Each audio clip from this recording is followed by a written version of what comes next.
A gente continua falando de eleições, mas na Venezuela. Um dia depois da Corte Suprema do país ratificar a vitória de Nicolás Maduro no pleito, as reações internacionais chegaram e com força.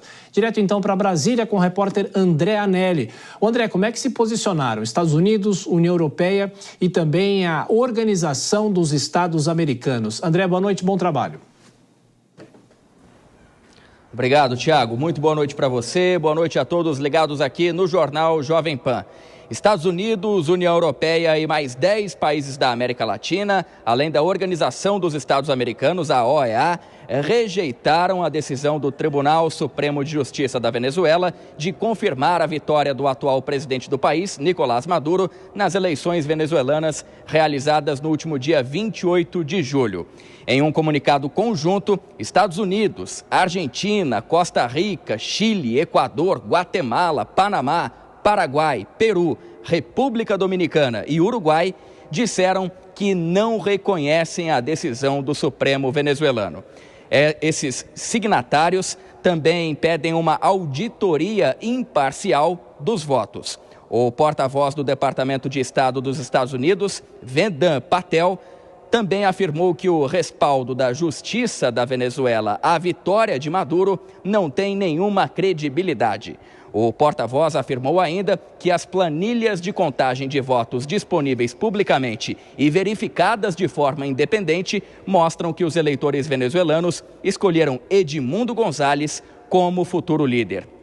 Já o representante da União Europeia para Assuntos Exteriores, Josep Borrell, afirmou que o bloco não vai reconhecer um novo governo do presidente da Venezuela, Nicolás Maduro, antes de ver provas de que ele venceu as eleições. Além da manifestação oficial de algumas das maiores potências internacionais, essas que a gente já citou agora, 37 ex-chefes de Estado da América Latina assinaram uma carta chamando a decisão da Justiça da Venezuela de reconhecer vitória de Maduro como uma decisão que representa um golpe de Estado contra a soberania popular. Os signatários também pediram na carta que governos democráticos e a comunidade internacional impeçam o que eles chamaram de golpe de Estado que ocorre na Venezuela. Tiago. E a grande pergunta, não é, André? Qual vai ser a posição do governo brasileiro? Como o governo do Brasil deve proceder diante disso, hein, André? Pois é, Tiago. Aqui no Brasil, pelo menos por enquanto, nenhum posicionamento sobre essa decisão da Venezuela. Uma reação conjunta com a Colômbia deve ser divulgada nas próximas horas, já que o ministro das Relações Exteriores, Mauro Vieira, deve se reunir amanhã com o secretário de Negócios Estrangeiros do país, Henrique Manalo. Esse encontro deve ocorrer nas Filipinas, na Ásia, onde os dois cumprem compromissos oficiais. A gente relembra que na semana passada, o assessor da Presidência para Assuntos Internacionais, Celso Amorim, garantiu à Comissão de Relações Exteriores do Senado que o Brasil não vai reconhecer o resultado das eleições na Venezuela sem a apresentação das atas eleitorais. Tiago. A polêmica continua e agora mais países se posicionando. Só aqui na América Latina, 20 países se posicionaram. André Anelli, você volta daqui a pouco com mais informações. Bom trabalho para você. Bom, começo esse giro com o Cristiano Vilela. Ô Vilela, a gente vê a reação internacional cada vez mais ampla, o governo dos Estados Unidos, a Organização dos Estados Americanos também e a própria União Europeia. Agora, a grande pergunta é o seguinte, isso adianta em quê em relação à Venezuela, né?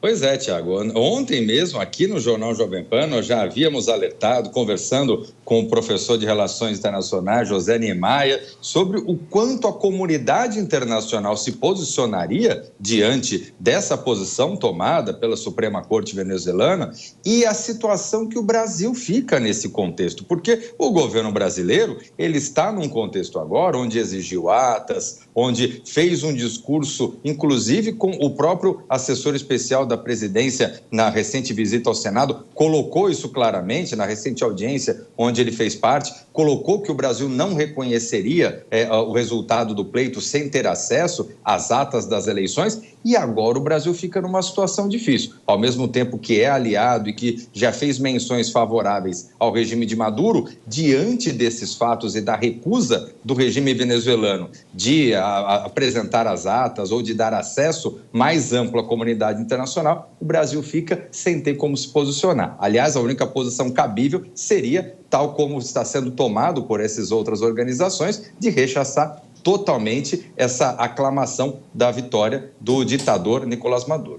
Ô, Dora, será que vem aí mais um malabarismo diplomático ou já passou da hora do governo brasileiro elevar o tom contra a Venezuela? Bom, na prática, objetivamente, já passou da hora, mas isso não quer dizer que o governo encare assim. Há um interesse interno e externo em relação à posição do Brasil. Por óbvio, as conversações hoje entre o chanceler Mauro Vieira, o chanceler da Colômbia, o presidente Lula e o presidente da Colômbia buscam um comunicado conjunto. A expectativa é de que não há como o governo reconhecer, uma vez que ele reconhecer o resultado, uma vez que ele condicionou isso, o reconhecimento, à divulgação das atas. E as atas foram postas sob sigilo, o que confirma a existência de fraude, né? A dúvida é sobre o tom desse comunicado, desse não reconhecimento, e também o significado disso para o futuro das relações entre Brasil e Venezuela. Isso é que é importante. Agora, o presidente não falou nada, não houve nenhum comunicado. Agora, amanhã, há uma agenda do presidente Lula de campanha, uma agenda aí em São Paulo. E ele, a menos que ele se esquive completamente de contato com a imprensa, é claro que essa pergunta vai ser feita. E não seria bom, não seria adequado que isso fosse feito numa entrevista, no chamado quebra-queixo, que é aquela entrevista de improviso, todo mundo ali com o microfone, porque esse é um assunto muito delicado. O ideal é, sim, que o governo faça um comunicado oficial diplomaticamente cuidadoso, de acordo com os interesses do Brasil.